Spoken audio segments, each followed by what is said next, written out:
بسم اللہ الرحمن الرحیم۔ السلام علیکم ناظرین۔ دعا منگی کیس میں اہم پیش رفت، زخمی ہونے والا دوست حارث ہوش میں آ گیا۔ پولیس کو دیے گئے بیان میں واردات میں استعمال ہونے والی گاڑی کی شناخت کر لی، اغوا کاروں کی تعداد بھی بتا دی۔ ناظرین، خبر کی تفصیلات میں جانے سے پہلے چینل کو سبسکرائب کر لیں اور ساتھ دیے گئے بیل آئیکن کو بھی پریس کر لیں۔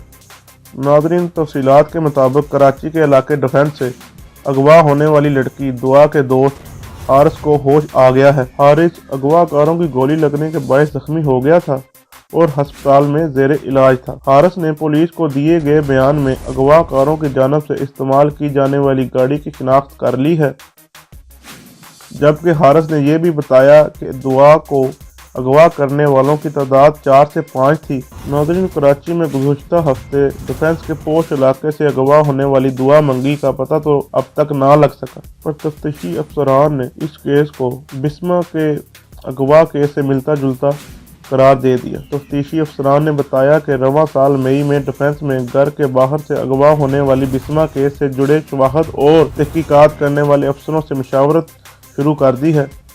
تفتیشی حکام کا کہنا ہے کہ دونوں کیسز میں 4 سے 5 ملزمان شامل ہیں اور دونوں کیسز میں ملزمان رابطے کے لیے سوشل میڈیا کا استعمال کرتے تھے۔ تفتیشی حکام کا یہ بھی کہنا ہے کہ ملزمان جدید ٹیکنالوجی کے ایکسپرٹ ہیں اور رابطوں کے لیے وہ ٹیکنالوجی کا استعمال کر رہے ہیں، اور میڈیا میں گردش کرنے والی لڑکی کے اہل خانہ کو تاوان کی خبر بھی غلط نکلی۔